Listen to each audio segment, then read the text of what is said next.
কৃষ্ণ দ্বৈপায়ন ব্যাসকৃত মহাভারত। সারানুবাদ রাজশেখর বসু। সভাপর্ব জরাসন্ধ বধ পর্বাধ্যায় ৫ জরাসন্ধ বধ।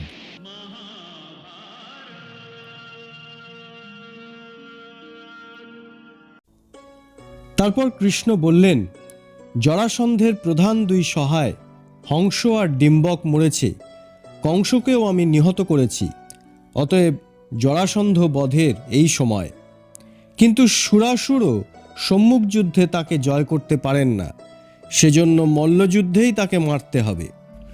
আমি কৌশলজ্ঞ, ভীম বলবান, আর অর্জুন আমাদের রক্ষক। আমরা তিনজনে মিলে মগধরাজকে জয় করতে পারব। আমরা যদি নির্জন স্থানে তাকে আহ্বান করি, তবে তিনি নিশ্চয় আমাদের একজনের সঙ্গে যুদ্ধ করবেন। তিনি বাহুবলে দর্পিত, সেজন্য আমার বা অর্জুনের সঙ্গে যুদ্ধ করা অপমানজনক মনে করবেন। ভীমসেনের প্রতিদ্বন্দ্বী হতেই তাঁর লোভ হবে। মহাবল ভীম নিশ্চয়ই তাকে বধ করতে পারবেন। যদি আমার উপর বিশ্বাস থাকে, তবে ভীমার্জুনকে আমার সঙ্গে যেতে দিন। যুধিষ্ঠির বললেন, অচ্যুত, তুমি পাণ্ডবদের প্রভু, আমরা তোমার আশ্রিত, তুমি যা বলবে তাই করব। যখন আমরা তোমার আজ্ঞাধীন, তখন জরাসন্ধ নিশ্চয় নিহত হবেন, রাজারা মুক্তি পাবেন, আমার রাজসীয় যজ্ঞ সম্পন্ন হবে।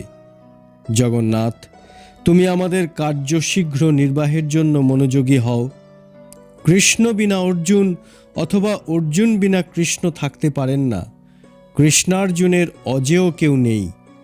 আর তোমাদের সঙ্গে মিলিত হলে বীরশ্রেষ্ঠ শ্রীমান বৃকোদর কি না করতে পারেন। কৃষ্ণ, ভীম ও অর্জুন স্মাতক ব্রাহ্মণের বেশ ধরে মগধ যাত্রা করলেন। তারা কুরু জঙ্গলের মধ্যে দিয়ে গিয়ে কালকূট দেশ অতিক্রম করে গণ্ডকী, মহাসোন, সদানীরা, সরজু, চর্মোদ্নতি প্রভৃতি নদী পার হয়ে মিথিলায় এলেন।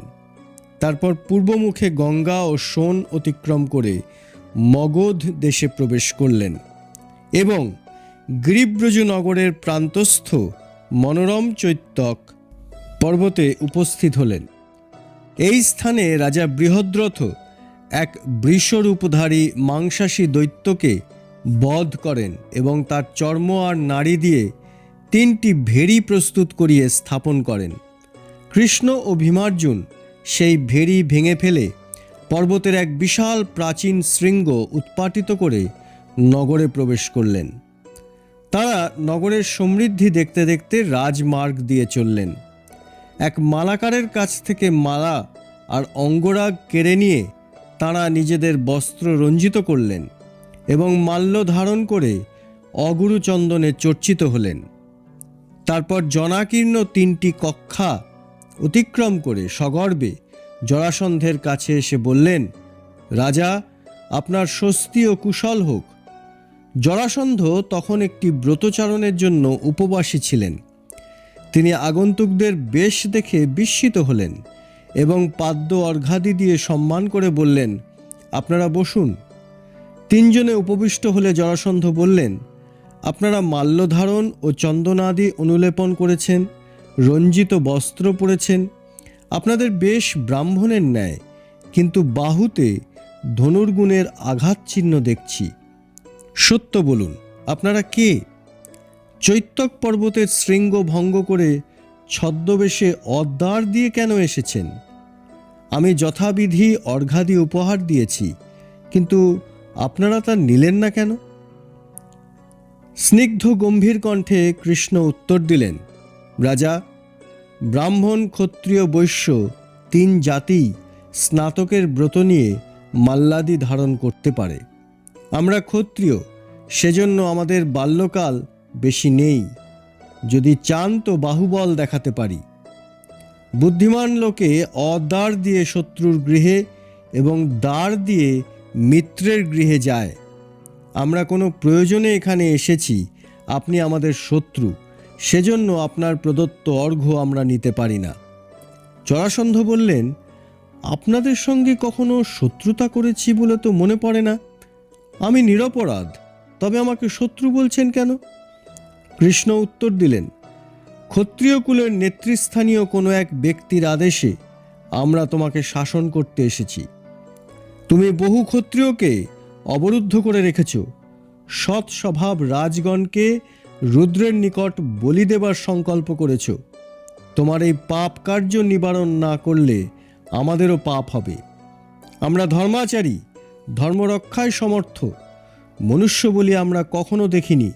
তুমি স্বয়ং ক্ষত্রিয় হয়ে কোন বুদ্ধিতে ক্ষত্রিয়গণকে মহাদেবের নিকট পশুরূপে বলি দিতে চাও? ক্ষত্রিয়দের রক্ষার নিমিত্ত আমরা তোমাকে বধ করতে এসেছি। আমরা ব্রাহ্মণ নই, আমি ঋষিকেশ কৃষ্ণ, আর এরা দুজন পাণ্ডুপুত্র। আমরা তোমাকে যুদ্ধে আহ্বান করছি, হয় বন্দী রাজাদের মুক্তি দাও, না হয় যমালয়ে যাও। জরাসন্ধ বললেন, কৃষ্ণ, যাকে সবলে জয় করা হয় তাকে নিয়ে যা ইচ্ছা করা যেতে পারে, এই ক্ষত্রিয়ের ধর্ম। দেবতার জন্য যাদের এনেছি, ভয় পেয়ে তাদের ছেড়ে দিতে পারি না। তোমরা কি প্রকার যুদ্ধ চাও? বুহিত সৈন্য নিয়ে, না তোমাদের একজন বা দুজন বা তিনজনই আমার সঙ্গে যুদ্ধ করবে? কৃষ্ণ বললেন, আমাদের তিনজনের মধ্যে কার সঙ্গে তুমি যুদ্ধ করতে চাও? জরাসন্ধ ভীমসেনকে নির্বাচন করলেন। পুরোহিত গোরচনা, মাল্য প্রভৃতি মাঙ্গল্য দ্রব্য এবং বেদনা ও মূর্ছা নিবারক ঔষধ নিয়ে রাজার কাছে এলেন। সস্তায়নের পর জরাসন্ধ কিরিট খুলে ফেলে দৃঢ়ভাবে কেশ বন্ধন করে ভীমের সম্মুখীন হলেন। কৃষ্ণ ভীমের জন্য সস্তায়ন করলে ভীমও যুদ্ধার্থে প্রস্তুত হলেন। দুই যোদ্ধা বাহু ও চরণ দ্বারা পরস্পরকে বেষ্টন ও আঘাত করতে লাগলেন এবং ক্রুদ্ধ সিংহের ন্যায় স্তব্ধ নয়নে মল্লযুদ্ধে প্রবৃত্ত হলেন। তারা হস্তির ন্যায় গর্জন করে পরস্পরের কোটি, স্কন্ধ, পার্শ্ব ও অধোদেশে প্রহার করতে লাগলেন। বহু সহস্র ব্রাহ্মণ, ক্ষত্রিয়াদি স্ত্রী পুরুষ যুদ্ধ দেখবার জন্য সেখানে সমবেত হল। কার্তিক মাসের প্রথম দিনে আরম্ভ হয়ে সেই যুদ্ধ অনাহারে অবিশ্রামে দিবারাত্র চলল। চতুর্দশ দিবসে রাত্রিকালে জরাসন্ধ ক্লান্ত হয়ে কিছুক্ষণ নিবৃত্ত হলেন। তখন কৃষ্ণ ভীমকে বললেন, যুদ্ধে ক্লান্ত শত্রুকে পীড়ন করা উচিত নয়, অধিক পীড়ন করলে প্রাণহানি হয়। অতএব তুমি মৃদুভাবে বাহু দ্বারা রাজুর সঙ্গে যুদ্ধ করো। কৃষ্ণের কথায় ভীম জরাসন্ধের দুর্বলতা বুঝলেন এবং তাকে বধ করবার জন্য আরও সচেষ্ট হয়ে বললেন, কৃষ্ণ, এই পাপী তোমার অনেক স্বজন নিহত করেছে, এ অনুগ্রহের যোগ্য নয়। কৃষ্ণ বললেন, ভীম, তোমার পিতা পবনদেবের কাছে যে দৈব বল পেয়েছ সেই বল এখন দেখাও। তখন ভীম জরাসন্ধকে দুই হাতে তুলে শতবার ঘূর্ণিত করে ভূমিতে ফেলে নিষ্পিষ্ট করে গর্জন করতে লাগলেন এবং দুই পা ধরে টান দিয়ে তাঁর দেহ দ্বিধা বিভক্ত করলেন। জরাসন্ধের আর্তনাদ ও ভীমের গর্জন শুনে মগধবাসীরা ত্রস্ত হল, স্ত্রীদের গর্ভপাত হল। তারপর জরাসন্ধের মৃতদেহ রাজভবনের দ্বারে ফেলে দিয়ে কৃষ্ণ, ভীম ও অর্জুন সেই রাত্রিতেই বন্দী রাজাদের মুক্ত করলেন।